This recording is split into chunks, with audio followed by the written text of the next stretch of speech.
Holy One. A great guy, and his videos are fantastic. What's good, gamers? Holy One here.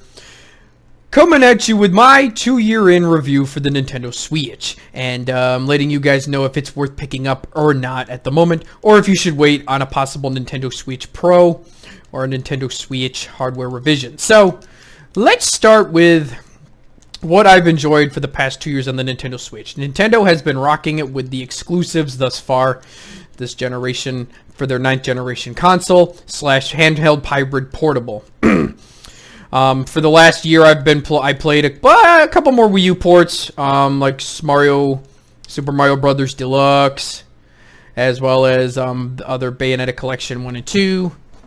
Lots of good games there, as well as playing some new expansions for like Xenoblade 2 with the Torna. And I'm looking forward to the upcoming Pokemon Shield and Sword game as well as Bayonetta 3, which I think is probably going to come out this year, but they're waiting to show it at E3. It was unfortunate that Metroid Prime 4 was delayed. I was looking forward to that game, but, you know, Retro Studios is working on it. Finally, Retro Studios is making a damn game. So I hope it's not that Star Fox trash game.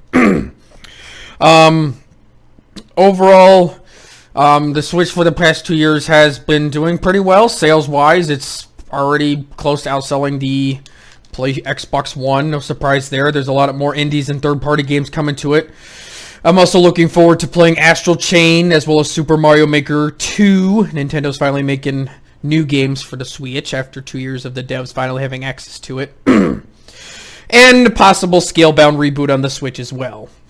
Though the rumors about Game Pass coming to Switch was false. I don't really care about that sort of thing. So, what I would like to see for Nintendo with the next year. I want Nintendo to release a Switch Mini just so people have an option to play it portably, because statistics have shown over the past 2 years, gamers, for the first year of the Switch, it was half and half.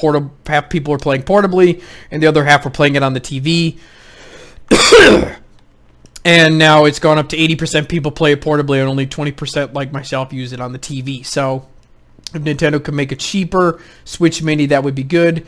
And with the upcoming next generation of consoles, with the PS5 and the Xbox whatever, Nintendo is going to need to release a Switch Pro, like, soon, because the Switch Pro would definitely help mitigate that power difference. And the Switch Pro could play third parties, whereas the Switch standard version could just keep getting indies and Nintendo Switch exclusives. So it wouldn't be such a disparity as it was with something like the Wii to the Wii U sort of thing like that. So another thing that I want Nintendo to do if they do release a Switch Pro, release a new dock, please, because I need a dock with an Ethernet port, because the lag I experience in games like Splatoon 2 and stuff like that is getting ridiculous. Also, now that they're making us pay for Nintendo Switch Online, which, yes, it's only $20, but we need something, like, give us, like, 1 or 2 free indie games a month, and that's part of the subscription. I mean, Microsoft and Sony have given you the blueprint to do how paid subscription works. And drop this paid online thing. Just be like, all right, you know what? We're going to get rid of the online, pay for it, but instead of doing that, you'll get some free games. Like, the only thing that's given free online at this point is PC gaming at this point. So, also, if a Switch Pro or Switch Mini comes out, I want battery life to be doubled. I don't want my system dying after 2.5 hours. I want at least 4 to 5 hours of battery life added on top of that. So, get a better battery. Get a higher screen resolution. 1080p LCD screen would be just fine with me. A Switch Pro could be priced at $350, $400. I think that's a sweet spot for it. And that would definitely compete with the PS5 and so on.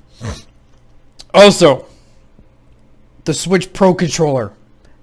If release, I don't know, a Switch Extreme controller. I don't know, call it that. The Switch Pro controller is a great controller. It feels great, but those back triggers are terrible. And I also think the PS4's back triggers are terrible. Like, get actual triggers, not these dual whatever input things. And if a Switch Pro does release, offer the option for, you know, higher resolution, frame rate sort of thing, like how the Xbox One X and PS4 Pro does it, sort of thing like that. That would be great. Also, increase the internal storage, because games coming to the Switch now are becoming so big. Instead of 32 gigabytes, at least give us 240 gigabytes internal storage. It doesn't cost that much to do. It might cost them an extra few bucks, but offered as a premium experience. So here's a video of my collection of games, guys. Enjoy that. Here's my physical collection for the Switch, guys. I got Pokemon, Donkey Kong, Kirby, Hyrule Warriors, Sonic, Zelda, Diablo. Mario Kart Wii U Deluxe, Xenoblade 2, Mario Kart 8, and I also pre-ordered this when it came out, the Xenoblade Pro Controller. As for digital games, I got Pokemon Let's Go Eevee. I got both of those. Freedom Planet, Pokken Tournament DX, and some indie games here and there. You guys see my whole digital collection. This is what I've got on the Switch for the last 2 years. And I got the Switch at launch too. So that's what I got for my collection there.